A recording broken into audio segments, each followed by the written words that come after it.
Today we're also live on Hear Life Singapore's Facebook page and Hear Life Malaysia's Facebook page. If you have any technical difficulties at all, you can pop over to there to watch the webinar, or you can watch again later if you wish to, or perhaps recommend us to your friends.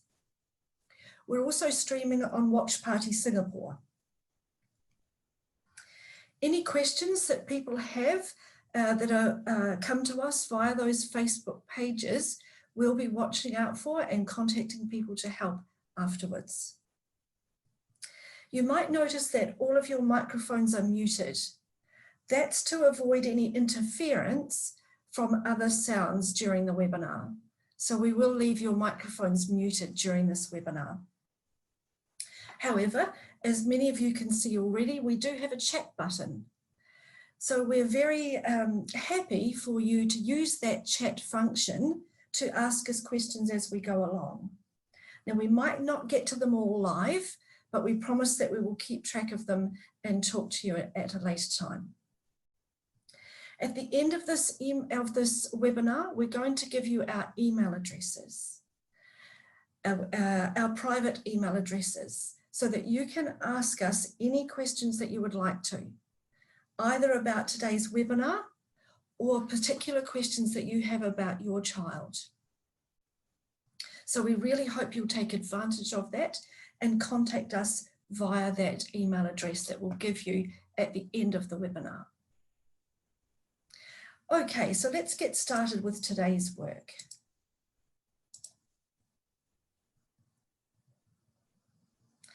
As you can see, today's webinar is called Home is Where the Talk Is. And we're very happy to be able to bring this webinar to you because we know that actually children learn the most about language, about listening from their family at home. So that's really why we wanted to bring this series to you, to talk about how you can make the most of your time with your children at home.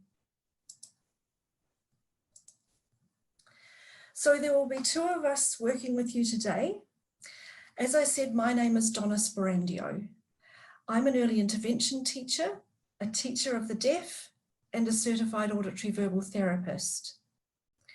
I've worked with children with hearing loss for many years in New Zealand, in the UK, in Australia, and more recently in Southeast Asia.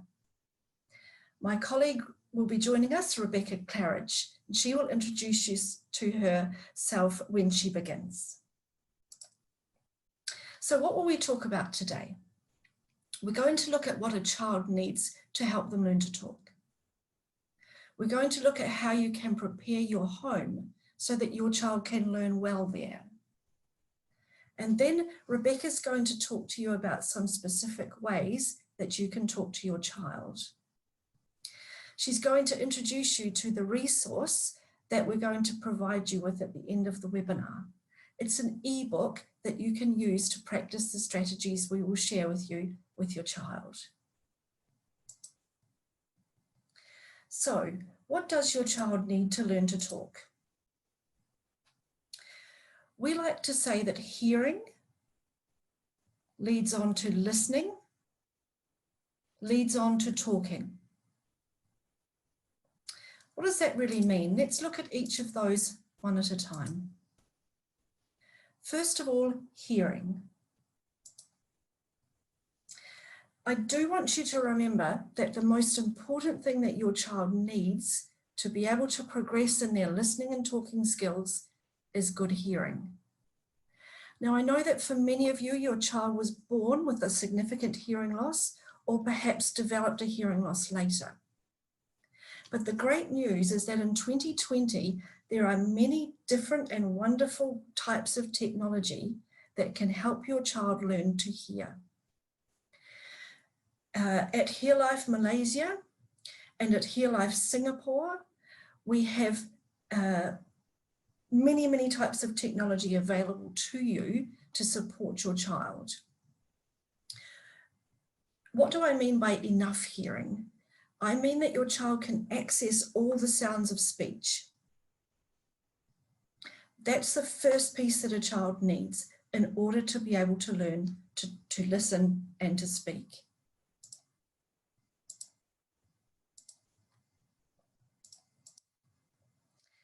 Listening. How is listening different from hearing? Well, I'd like you to think for a moment about hearing. While you're in this webinar, you just need to sit there and you can hear my voice coming in. Hearing's kind of a passive sense. But if I said to you, have a listen now for the sounds outside, can you hear the traffic? Then you actively shift your listening to outside. That's a skill that you've developed over time. Listening is a series of skills that develop over time. Normally, hearing babies are not born with all the skills of listening. These skills develop. So for a child with hearing loss, after they have received their hearing technology, then we work with them to learn to listen, to learn those active listening skills. Then, as their listening skills develop, many children will begin to learn to talk. But I do want you to remember that we have to do a lot of work here before we expect this to happen. The most important thing is to get that hearing onto your child. Now, if you have any questions at all or concerns over your child's hearing, then you're very, very welcome to contact us. As I said, we'll give you our email addresses at the end of this webinar. And whether your child has technology fitted or whether they don't, if you have any concerns at all, please be in touch with us. We have a big team of people behind us in Southeast Asia who can support you with what you need for your child.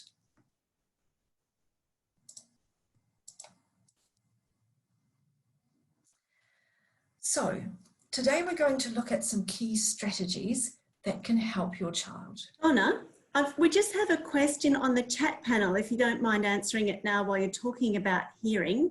The question is, could you explain a bit more about active listening? Sure, thanks, Rebecca. So hearing is the prerequisite that we need in order to develop the skills of listening. Active listening includes things like being able to direct your attention. So when you hear a sound, being able to move your attention to that sound and take advantage of it. It includes things like auditory memory, being able to hear sounds, hear words, remember them, and act on them. It includes things like being able to localize sound, so that when you hear a sound, you can turn towards it to talk to a person or to see what made that sound. It includes skills like being able to hear in background noise. All of those things are part of the listening skills that children will learn over time. As adults, we kind of forget those things because we all do them naturally. We forget that we couldn't do that when we first learned to hear. So these are the types of active listening skills that we're going to work on with a child. So I hope that helps to answer that question. As we've said, please don't be afraid to be in touch with us by email as well if you want more information. Okay, so here are our 4 strategies that we're going to talk about today. So let's get started. The first strategy I'm going to talk about with you is background noise. Here is a typical home. Most homes are quite noisy, aren't they? I can see in this picture we've got some noise from outside, we've got someone in a car, we've got someone doing some yard work, there's people talking, there's noises in the kitchen, there's lots and lots of noise going on, and that's what does happen in a typical home. I'd like you to take a couple of minutes just to have a think about your home. Think about some of the things that you hear when you're at home. And perhaps you can pop them into the chat function for us to see.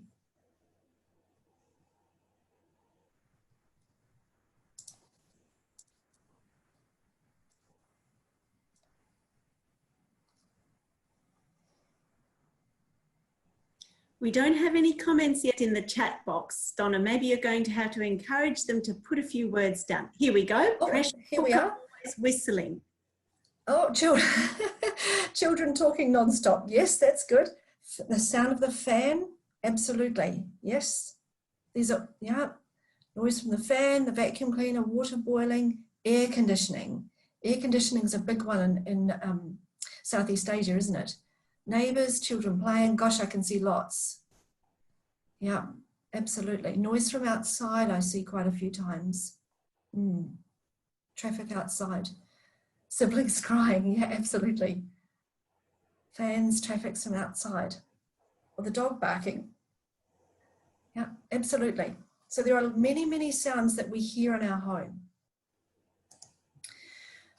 Why is this important for us to think about? What we want to do, our aim here, is to reduce the background noise so that the desired signal, which is usually our voice, will stand out ahead of the background noise. Unfortunately, shouting at a child, just making our voice louder, doesn't work. If you make your voice very loud, you actually distort the sound and it won't be picked up by your child's hearing technology well. So how are we going to make our voice stand out from that background noise? Well, what we're going to have to do is we're going to have to reduce the background noise so that there's a good ratio between the desired signal, which is our voice, and all those noises that you've told me about on chat that are happening in the background.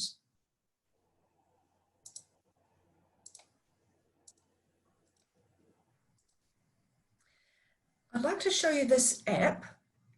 It's a free app.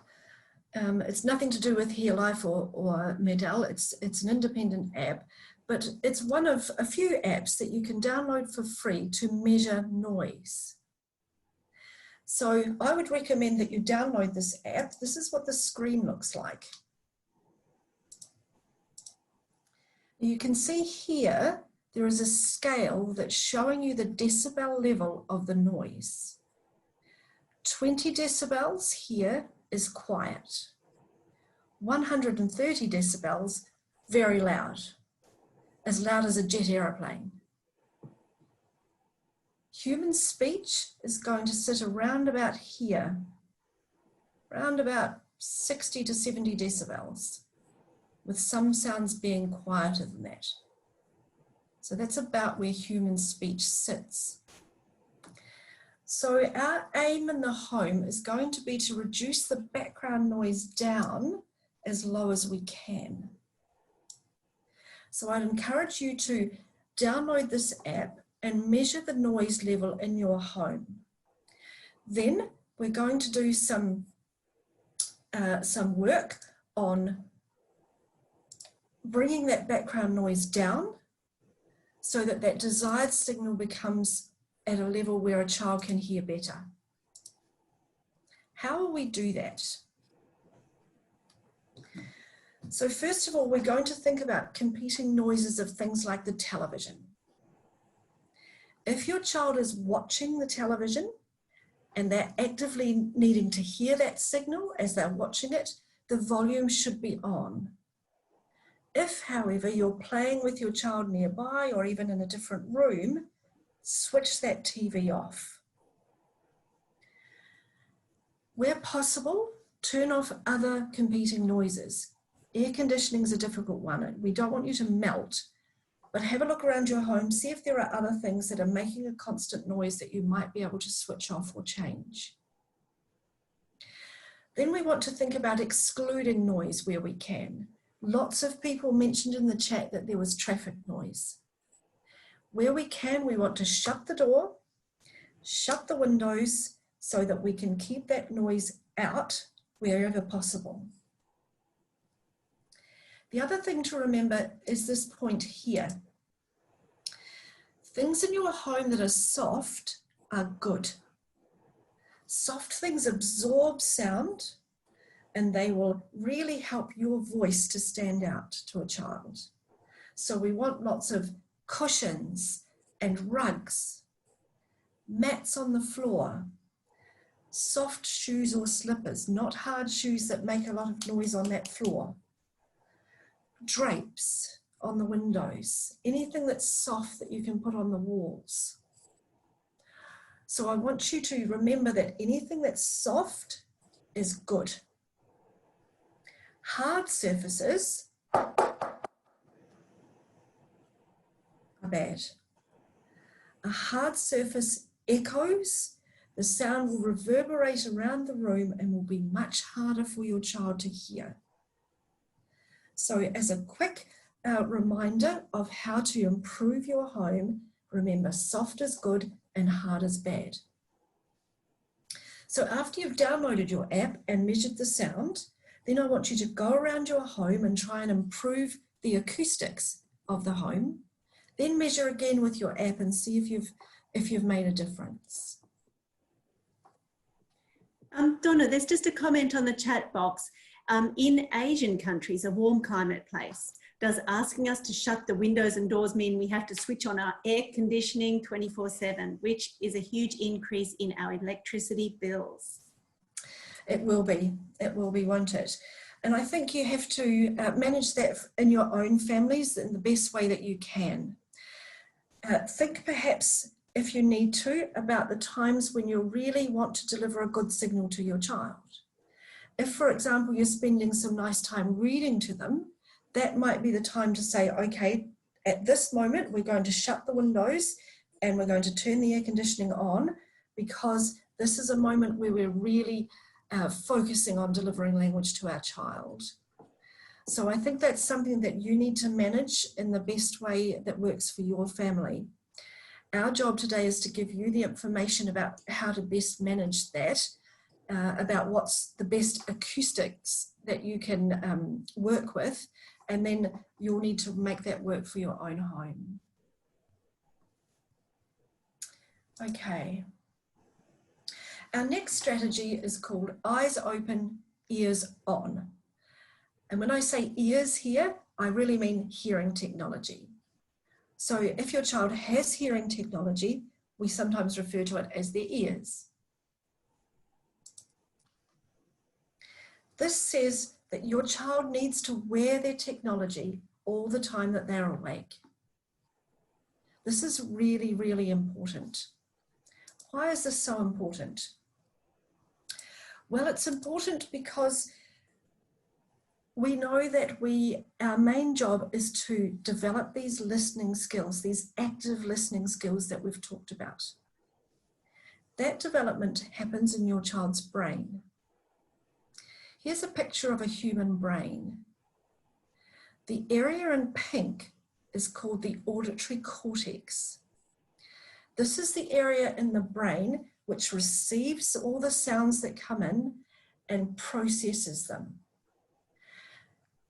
If the child's technology is not on, then the sound is not getting to that brain. It's not getting to the auditory cortex. And so those listening skills can't develop. In fact, if the child's technology is on some of the time and not some of the time, that can be even more confusing. Now, I know it's not always easy to keep your child's technology on. If you've got a 2-year-old, for example, when they receive their technology, it's going to be a difficult mission to get that technology on all the time. But rest assured that over time, the more your child wears the technology, the more they will begin to understand what they hear, and over time they will learn to really love that technology and to want it on. What about if your child's taking a nap or asleep?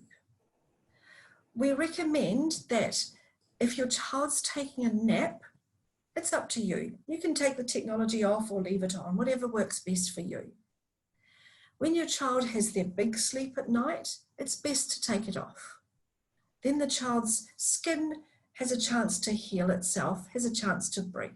And you can put the technology into its appropriate place so that it's ready for the next day.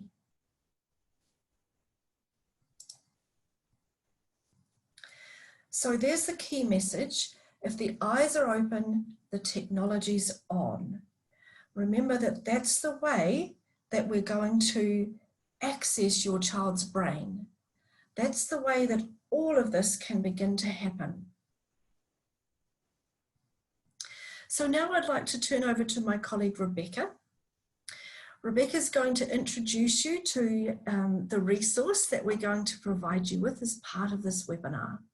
And she's going to talk to you some more about the next strategies of ways that you can talk most effectively to your child. Thanks, Rebecca.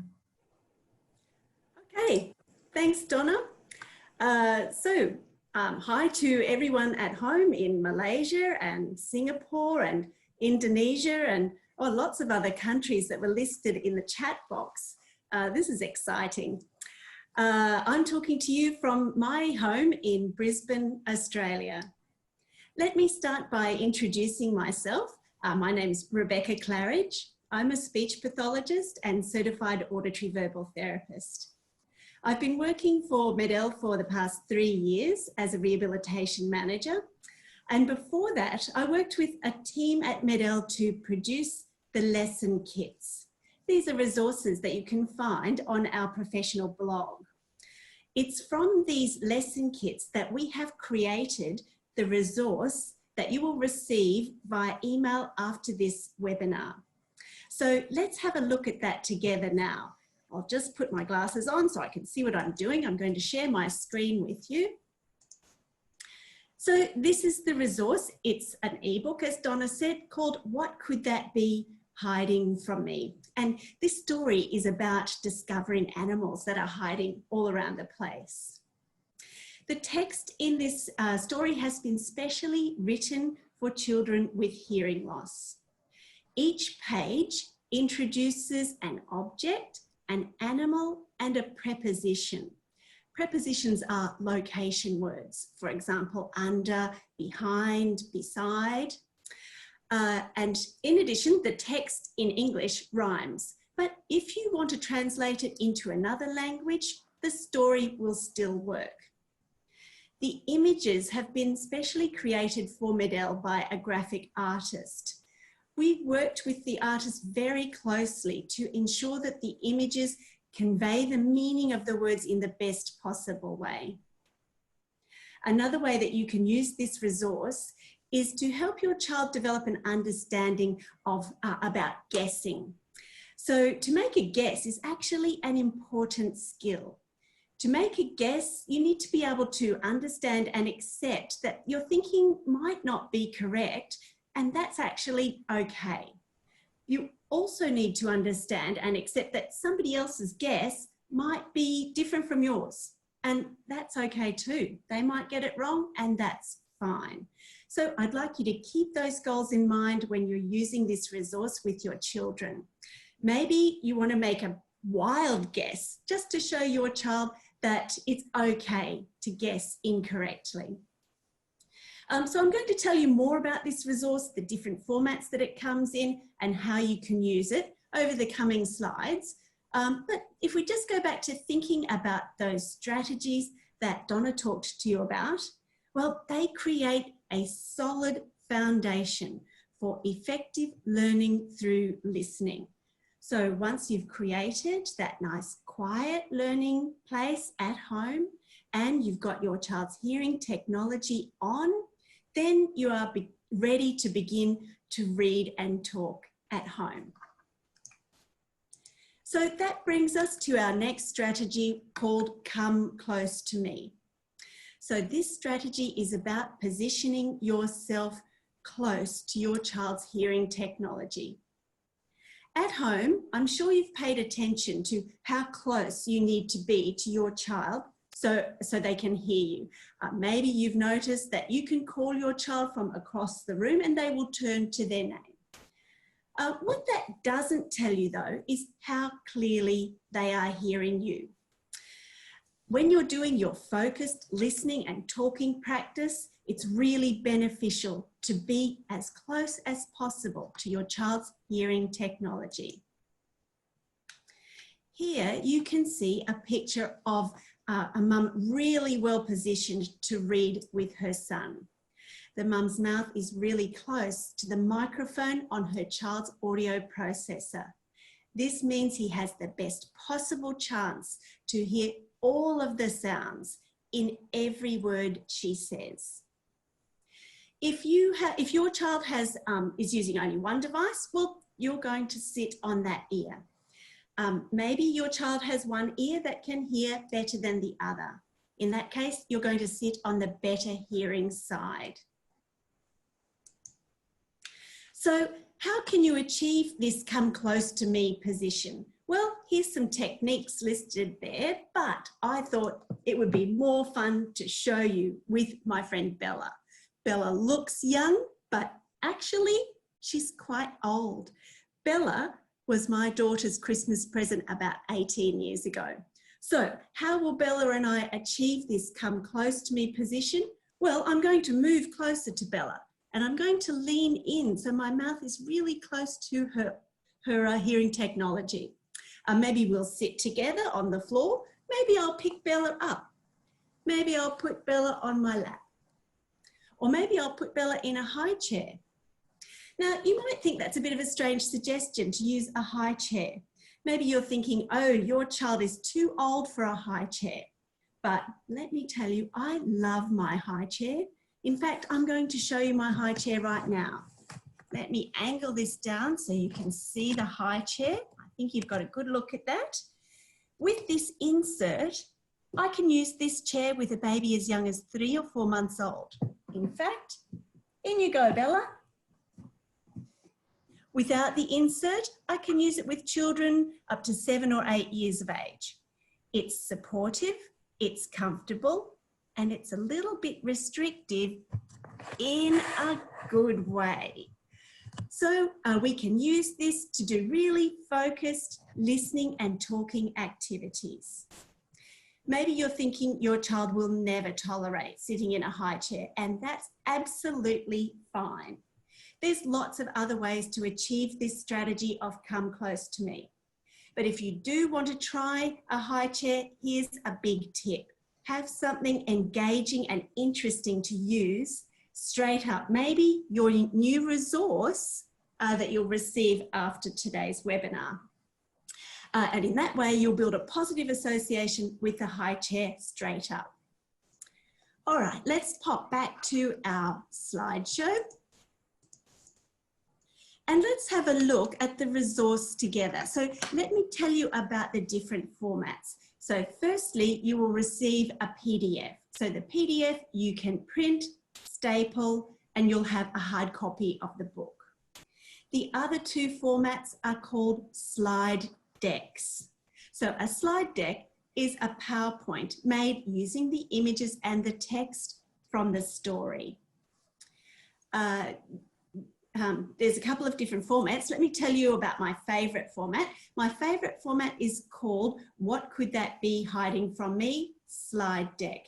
And this one has got simple animations that will really capture your child's attention and hold their interest. You can load the slide decks on a laptop, on a tablet, even on a mobile phone.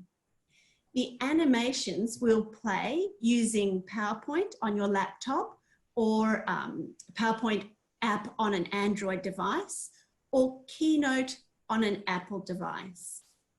If you're using a different application, for example, Google Slides, well, then you'll choose the other format. That one's called What Could That Be Hiding From Me? Slide Deck, no animations. If you're using a language other than English with your child, you can customize this resource. When you open the slide deck, you'll see Edit Anyway at the top. Click that, and then you'll be able to click into the text box and you can translate the text yourself. So let's have a quick sneak peek at the resource together. Just a few pages we'll do together. What could that be? Excuse me, Rebecca, before you start, we have some Yes. questions. Is it okay to Sure. answer those now? Yeah, let's go. So first of all, we had a question about how loud the person should be speaking to their child. Should they be using a very loud voice when they talk to their child? That's a great question. And I think you sort of touched on this in your part of the presentation, Donna, when you said that you don't want to be using a loud voice because loud voices will distort the speech signal, and we don't want the child to be hearing a distorted speech. So you could try using that Decibel 10 app that Donna showed you, and just measure. You want to be using a conversational volume and conversational loudness, which is around 65, maybe up to 75 decibels. So Okay. the idea is to actually measure the loudness of your own speech using an app like that, so you can get an idea of how much effort to put into your loudness. Another question, if the parent has a transmitter, I presume they mean a microphone for an FM system, for example, would it be best to use that when they're reading to their child? Well, look, if you're in a really quiet acoustic environment, then there might not be much to be gained from using a microphone. But if you've got some background noise around you, then the microphone will improve the signal to noise ratio. So make your voice clearer than the background noise. Another question about talking to adults. So are these strategies also beneficial for an adult who has a recent cochlear implant? Let me think about our strategies. And yes, I would believe they are. I think all of these strategies are just as appropriate for adults as they are for children. Yes, I agree. For adults as well, we want to keep that background noise down, especially in the early days when they've received their cochlear implant. It's very important for adults that they wear their technology all the time also. And for others in the family with the adults, if they want that adult to hear as clearly as they can, then they should be close also. So I think all of those are appropriate. Someone asked us what would be the best distance from, what do we really mean by close? So what's really the best distance? Do we really have to be right next to that microphone, or how are we going to manage that? Well, I think that's a matter to be experimented with.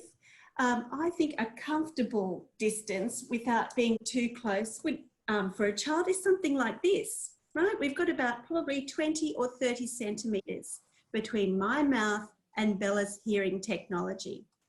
But sometimes when I'm working with children and I really want them to pay attention to a particular sound, I'll lean right in close. I won't make my voice loud. I'll move right in close to give that really clear signal.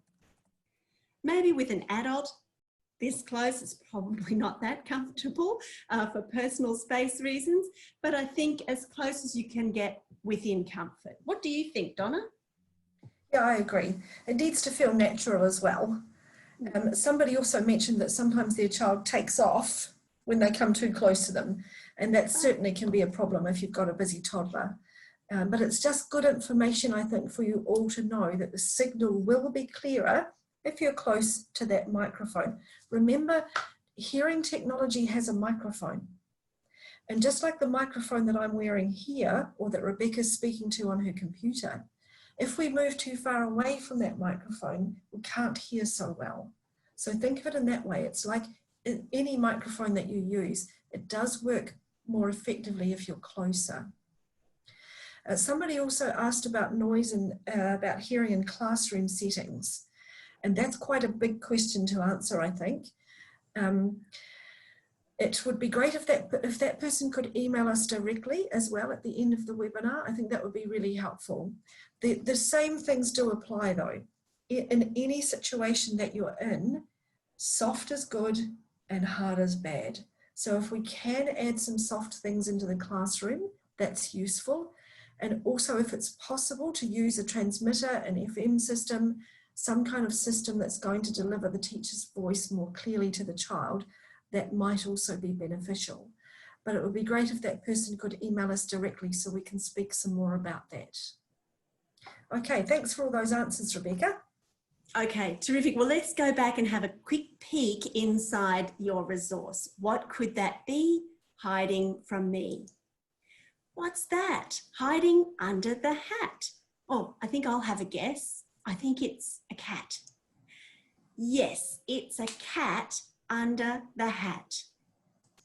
What's that hiding behind the log? All right, now it's your turn to guess. Type your answer in the chat box. I want you to have a bit more practice with the chat box because we're going to need it in a little while. What do you think is hiding behind the log? Oh, there's a few answers there. It's a dog. Let's see if you're right. It's a dog behind the log. Well done, all of you. Terrific. Let's look at this next page together. What's that hiding inside the box? No need for me to ask you to chat because I think you all get it. It's a fox inside the box. Great work. So I'm sure many of you are already planning how you're going to use this resource with your children. I've got one more strategy to share with you and it's called Talk, Talk, Talk. So what is this strategy about? Simply, it's about exposing your child to more spoken language. How are you going to do this? Well, you're going to talk about what you are doing, what you can see, what you are hearing. You're going to talk about what you are thinking and feeling. That's called self-talk. You're also going to talk about what your child is doing, what your child is looking at, what they are listening to. You're going to talk about what you think your child is feeling and what they are thinking. This is called parallel talk. You can think of parallel talk as being like a news commentator, and you're going to report on every event in your child's life. To give you a bit of background about this strategy, I want to mention a study, a classic piece of research, in fact, that was conducted way back in 1995 by Hart and Risley. So this study, they wanted to analyse the vocabulary of 3-year-old children. And what they discovered was that some children represented here on the blue line had more than double the number of words in their vocabulary. So they knew and used double the number of words of some other groups of children. So they wanted to understand why. To do that, they went into all of these children's homes. And what they discovered is that this group of children here with the very large vocabularies, they heard more than 2,000 words per hour, compared to this group of children who heard only around 600 words per hour. Maybe you've heard of the 30 million word project. So this was a social media movement that was triggered by the Hart and Risley study. The goal of it was to raise global awareness about the importance of talking more with our children, to reach the goal that every child has heard 30 million words by their 5th birthday. To achieve that, children need to hear 16,000 words per day for their first 5 years. The children in that study who had those big vocabularies, they went on to become better readers and test with higher IQs. Their parents made them more intelligent just by talking to them. Last year, when we were allowed to cuddle other people's babies, I was lucky enough to have a turn with my friend's new granddaughter. And when I was holding her, I was talking about her little button nose and her sparkly eyes and her ruby lips and her little delicate fingers. And my friend said to me, "What are you doing?" And I said, "I'm doing my bit for the 30 million word project." The reason I'm telling you that story is because I don't want you to feel overwhelmed by the thought that you have to produce 16,000 words a day for your child to listen to. Maybe you've heard this saying, it takes a village to raise a child. So I encourage you to draw on support from your families and friends to help you reach the goal of 30 million words. Maybe, here's an idea while you're home, perhaps you're in the practice of connecting with family and friends using a teleconference platform like the one we're using today, or WhatsApp or FaceTime. Maybe you can share your resource with your families and friends so they have something new to talk to your child about. So back to our PowerPoint.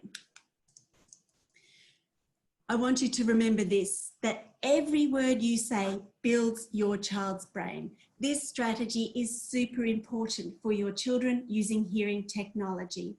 Those first 5 years of listening using optimal hearing technology are critical. There is one more thing to think about when using this strategy, talk, talk, talk. And it's to avoid asking too many questions. Questions, particularly in those first couple of years of listening, they test your child, when really what your child needs is for you to be their teacher, not their tester. Now, I know that we're just about to give you a resource that's got a question in the title. What could that be hiding from me? So I'm going to share with you ways that you can use this resource to be a teacher, not a tester. So, do you want to look at this book? Oh, see what I did then? Out. I used a question straight up and it was a disaster, because if you'd said no, we've got nowhere to go. So let me try that again. Let's look at this book. Oh, what's that? Another question, and I've got to say, what's that is my least favourite question of all time. It's a test and it teaches your child nothing. So what can you do instead? Well, you might read the text and then make a couple of comments. What's that hiding under the hat? Oh, I can see some paws and some little claws and a tail. Oh, I think it's a cat. And you're going to combine that with that expectant look on your face to encourage your child to understand it's their turn to add a comment. Using comments is more likely to encourage your child to use more words back than questions that begin with the word what.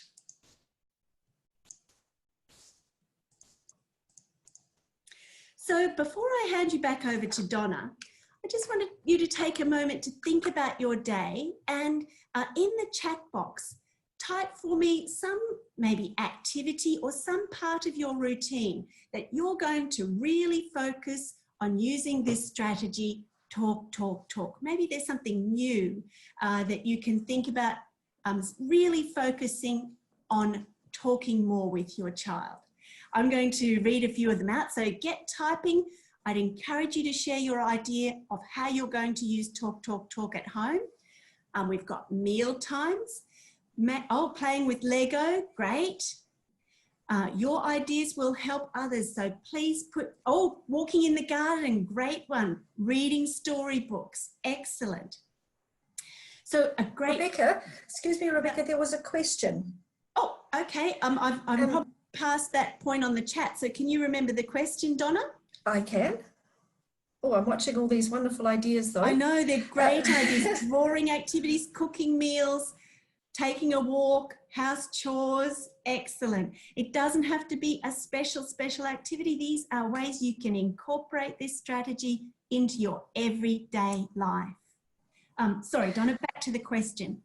So one of the questions was, you mentioned 16,000 words as an aim. Mm-hmm.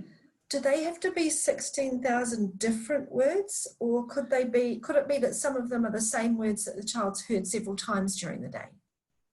Wow, I don't think it would be possible to get to 16,000 different words. That would be a real task.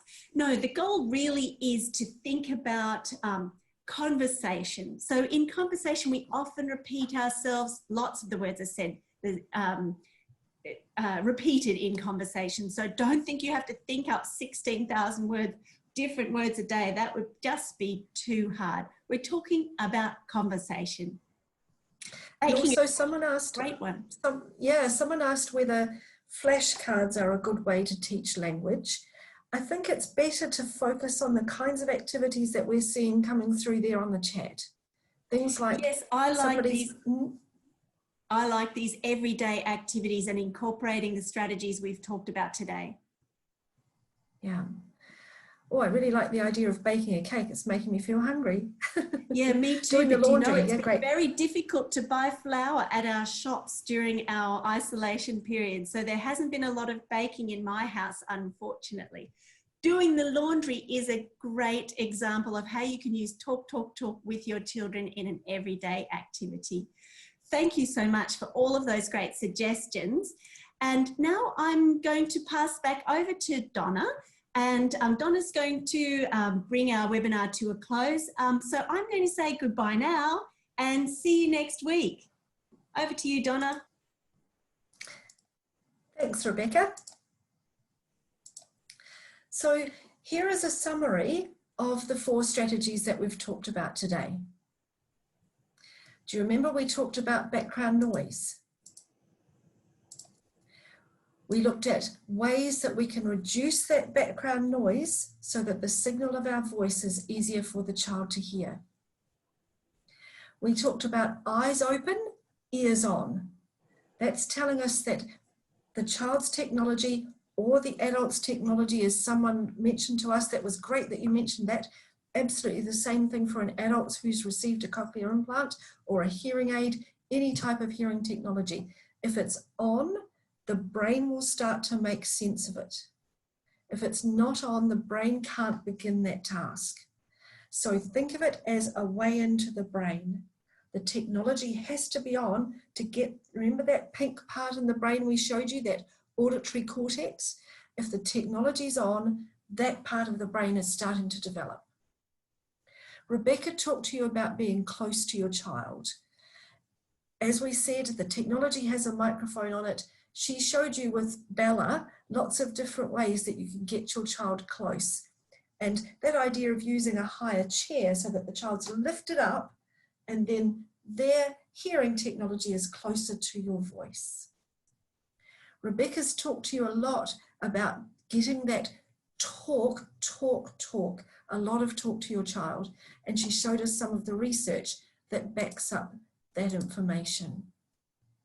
Can I just interrupt, because there's a comment that I really would like to respond to.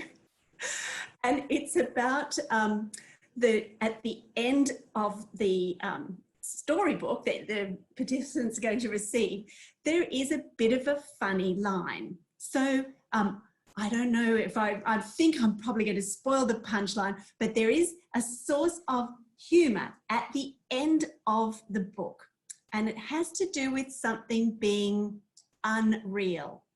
So a lot of humour for children comes from the fact something is ridiculous. And we want to expose our children to that, and you will see that in the book. I don't want to spoil the punchline for you. So please go and have a look at your resource when you email it and explore the punchline and the ridiculous with your children. It's a great opportunity to help them develop an understanding of humour. That's great. Thanks, Rebecca. Okay, so those are the 4 strategies that we've talked about today. Now, here are the email addresses that we've been promising you. We are aware today that we've had lots of participants from Indonesia. Fabulous. Thank you for attending. Rebecca and I both have close contact in Indonesia and visit there often. Well, we used to be able to visit there when we were allowed to. We miss going to the regions, but it's been lovely to chat today. So please, for Here Life Indonesia, if you are from Indonesia, please use one of these email addresses, and we have contact with the whole team there. So very appropriate, use either email address. So for those of you who come to us from Malaysia, you'll see there the email address, rehab.sea@hearelife.com.my. And for Singapore, rehab.sea@hearelife.com.sg. We've had some fabulous questions in the chat today. It's been great to see you interacting with us and asking us things. We've tried to answer some of them, but we didn't get to all of them, I'm sorry. Please do email us if we didn't get to your question, or if you have another question or would like further information. Now, next week for our webinar, we have a special guest joining us. This is Dr. Anisha Preto. Dr. Preto is an ASHA certified speech and language pathologist. She worked for many years with children with hearing loss in the United States. Since 2017, she's joined Medell and works from the headquarters in Austria. Dr. Preto is also a certified auditory verbal therapist and a fluent cued speech user. So we're absolutely thrilled that Anisha is going to join us for our webinar next week.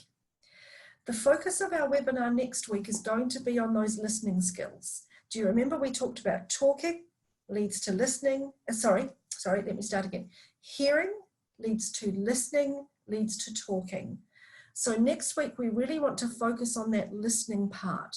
How is it that we can get those skills starting to develop in the auditory brain? So that's going to be Anisha's focus for us next week. Now, as I've said, please email us with any of your questions. We would like to take this opportunity to thank our staff, our country manager in Malaysia, Mr. Wan Kui Wu, our country manager in Singapore, Mr. Eros Lomboy, and our country manager and team in Indonesia.